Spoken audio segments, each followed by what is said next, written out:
हरे कृष्णा, राधे राधे दोस्तों। आप सभी को बख्शबारस की ढेर सारी शुभकामनाएं। जन्माष्टमी के 4 दिन बाद यानी भाद्रपद माह के कृष्ण पक्ष की द्वादशी तिथि का विशेष महत्व है। इस दिन बख्शबारस का त्योहार मनाया जाता है। साल 2024 में बख्शबारस का त्योहार 30 अगस्त को मनाया जाएगा। इस दिन गौ माता के बछड़े सहित पूजा की जाती है। माताएं अपने पुत्रों को तिलक लगाकर तलाई फोड़ने के बाद लड्डू का प्रसाद देती हैं। यानी पुत्रवान महिलाएं अपने संतान की मंगल कामना के लिए यह व्रत रखती हैं। बख्शबारस को गौबस द्वादशी भी कहते हैं। भगवान कृष्ण के गाय और बछड़ों से बड़ा प्रेम था, इसलिए इस त्योहार को मनाया जाता है। ऐसा माना जाता है कि बख्शबारस के दिन गाय और बछड़ों की पूजा करने से भगवान कृष्ण सहित गाय में निवास करने वाले सैकड़ों देवताओं का आशीर्वाद प्राप्त होता है, जिससे घर में खुशहाली और संपन्नता आती है। बख्शबारस का पर्व राजस्थानी महिलाओं में भी ज्यादा लोकप्रिय है।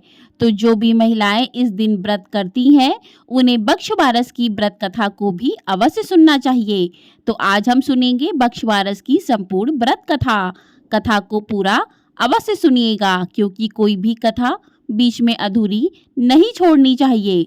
मान्यता है कि इस दिन बख्शबारस की पूजा करने के साथ व्रत कथा पढ़ने अथवा सुनने से व्रत का दोगुना फल प्राप्त होता है।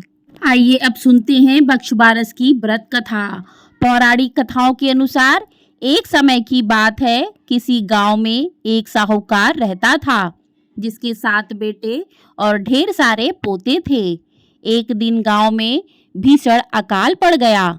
तब साहूकार ने गांव में एक जोहड़ यानी तालाब बनवाया, लेकिन उस तालाब में कई सालों तक पानी नहीं आया। तब साहूकार ने पंडितों से इसका उपाय पूछा।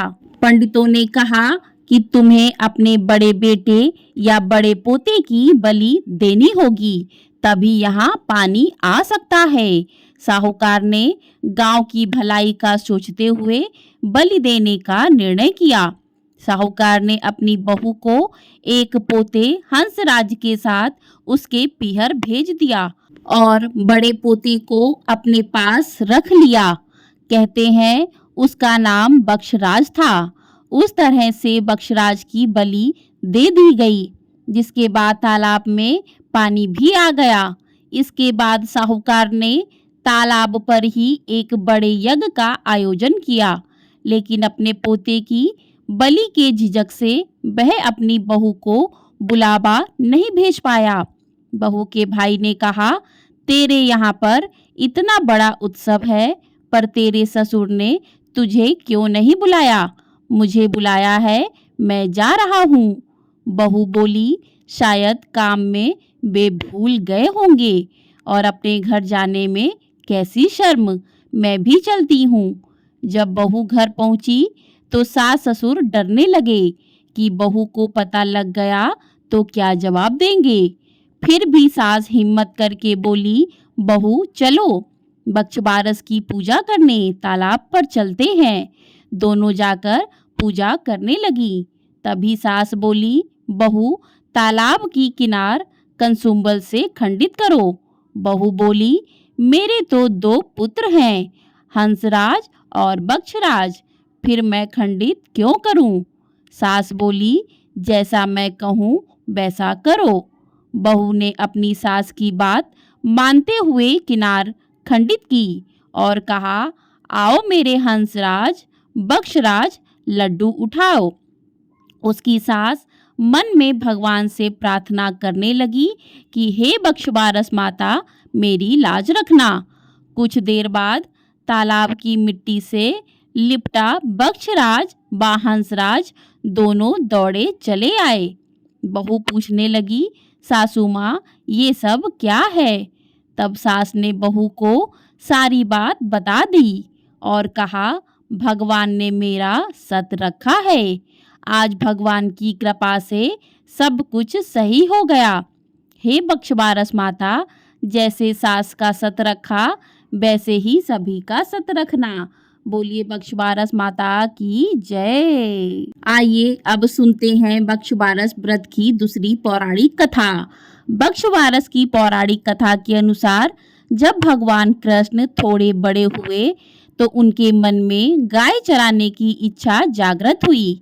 तब उन्होंने अपनी माता यशोदा से गाय चराने के लिए कहा। तब माँ यशोदा ने अपने बेटे की हिफाजत का सोचते हुए उन्हें जाने से मना कर दिया।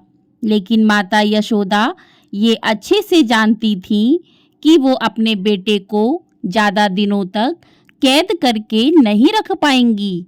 कुछ दिन बाद माता यशोदा ने कृष्ण जी को गाय चराने की इजाजत दे दी। कहते हैं उस दिन भाद्रपद कृष्ण पक्ष की द्वादशी तिथि थी। यशोदा माता ने अपने लाडले को वन में भेजने से पहले उनकी पसंद के ढेर सारे पकवान बनाए। साथ ही नंदगांव की अन्य महिलाएं भी उस दिन कान्हा के लिए बहुत से उपहार और तरह तरह के पकवान तैयार करके लाईं। इसके बाद गायों को भी सजाया गया और उनके लिए अंकुरित अनाज साथ में बांधे गए।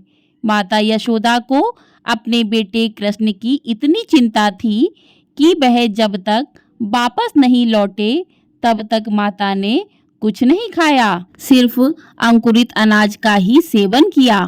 कहते हैं इसी दिन को बख्शबारस के रूप में मनाया जाने लगा। बोलिए बख्शबारस माता की जय। तो इस प्रकार से बख्शबारस की कथाएं पूर्ण होती हैं। तो जो भी महिलाएं इस दिन संतान की लंबी आयु, उनकी सलामती के लिए बख्शबारस का व्रत करती हैं और इन कथाओं को पढ़ती अथवा सुनती हैं तो उनकी संतान की आयु दीर्घ होती है और संतान के जीवन में आ रहे दुख संकट भी दूर होते हैं। इस दिन महिलाएं निराहार व्रत रखती हैं। गाय और उनके बछड़ों को स्नान कराने के बाद नए वस्त्र पहनाती हैं। गाय की पूजा की जाती है। यदि आपके पास गाय नहीं है तो आप गाय की मूर्ति की भी पूजा कर सकते हैं। मिट्टी से आप गाय और बछड़ा भी बनाकर उसकी पूजा कर सकते हैं।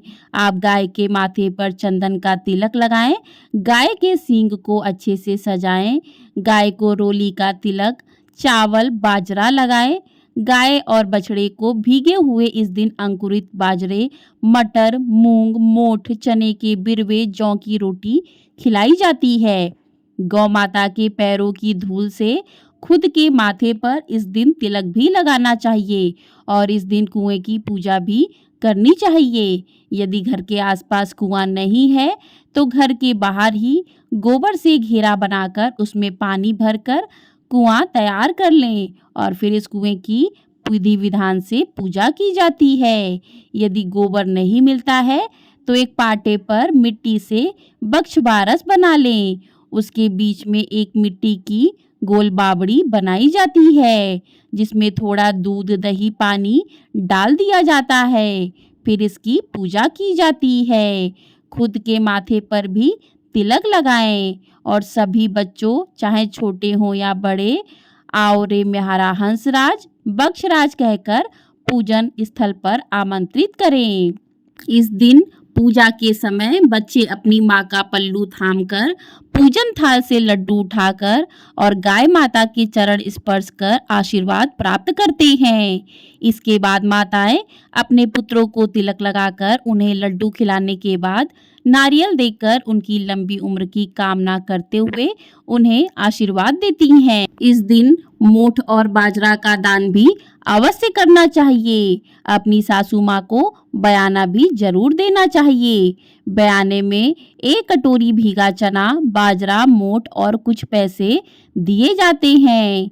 पूरा दिन व्रत रखकर गौ माता की पूजा के बाद अपना व्रत खोलें। ध्यान रखें इस दिन अंकुरित अनाज ही ग्रहण करें। तो इस प्रकार से बख्शबारस के दिन पूजा कर सकते हैं।